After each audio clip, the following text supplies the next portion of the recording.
Hello, fellow crafters. Here we are again. So we were talking earlier about the awnings on these gorgeous little awnings that we're building here on these pages.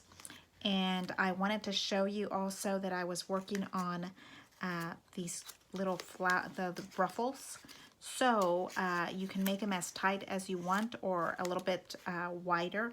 So I have been kind of playing with the ruffles, and I found a way to do it with pencils.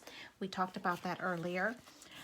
But here is an awning that I'm working on, and I wanted to remove the score tape. Okay. And then we have 4 strips, 1¼ inch wide, and then we did 4 strips of 12 together. So it's easier for me to work with them once they're already all together. And we need pencils. Okay, we worked on these pencil things last time.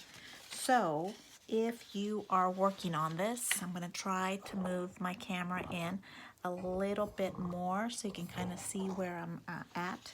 So we start the little one, and you want to put it down into this little space, the score tape, and then you're starting with a pencil.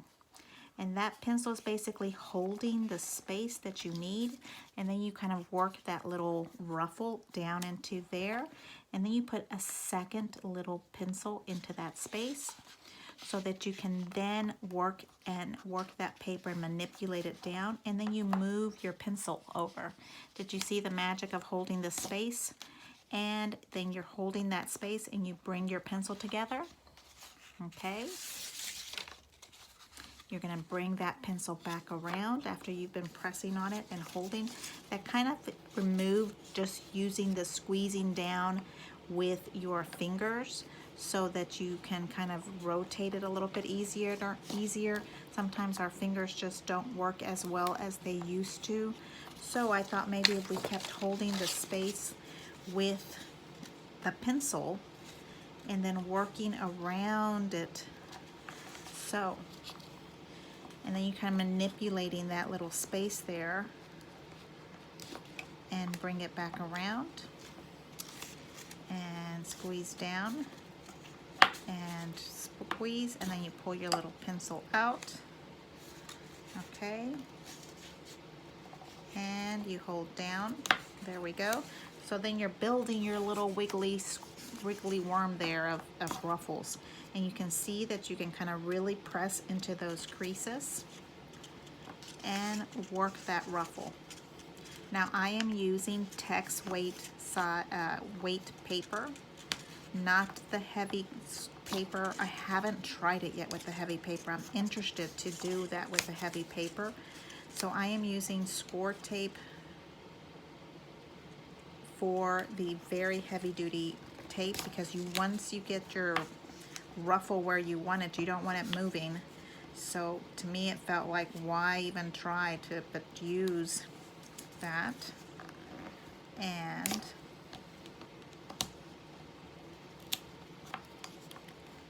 there, then you're bringing down and you're bringing around that little area there, and you just keep working it. Okay, and then you remove one pencil and you keep working in between and going around. Okay, and this is just manipulating the paper to do what you want it to do, and you're still keeping an eye on where your score tape is so that you can stay straight. I'm using the edge of the score tape, and I'm sure that you can use a pencil, a Sharpie, to like make a little mark on here so that you're staying straight with your ruffle. So bring it around, put it down, pull this one out. So thank you so much for watching these little videos that I've been putting together. I so have been enjoying meeting everybody. Please comment, let me know what else you'd like me to do for you and show you. There we go. This has been really awesome for me to play with. And then we have a little end here, and I'm thinking we cut right there. Maybe fold it in so that it's a nice pretty finish, just like we do fabric. There we go. So now you have your ruffles and they're all nice and done. And then what I have been doing is I pinch it here and then you push down, pinch and push down. Not really pinching it and moving it all the way down, but you kind of pinch the little paper and you move it down. You're not wanting to flatten it out. Now if you wanted it flat, that's great. But if you want to keep that fluff or that volume of your actual ruffle, then you don't want to flatten the whole thing out. So you see, just a pinch and then fold it down. Pinch and fold it down. Okay. Now what we have here is our first layer. It could be a finished layer, but you know, if you've seen some of my paper work, I'm gonna put several layers on this. This is just the beginning of our awning. So here we have our little ruffles, and there we go. And now you have the beginning where you can start to build. I was trying to make a crease on this one here. That could be the beginning of your awning for your page. And of course, I'm probably gonna add something that I have here running around. I love this one. Look at that. That changes it completely. I like it when the little bottom, these right here are covered so you can see the color through it, but then a peekaboo. Is that not just so much fun to play with? Okay, I just wanted to show you how to do these ruffles a little bit better. So you're gonna be working with 2 pencils, one down, one around, okay? And then bring it over. And then you're gonna glue it down and then you're gonna bring it over. Try it out, let me know what your thoughts are, and let's keep playing and doing some more.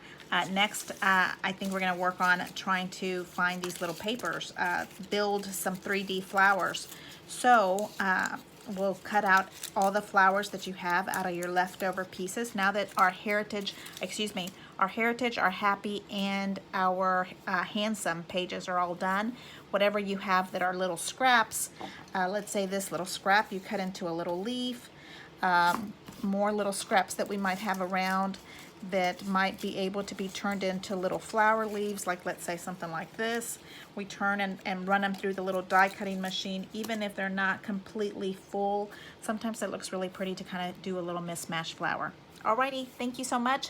Subscribe and leave me some comments. Let me know what your thoughts are and give me a thumbs up. Thank you. Bye-bye.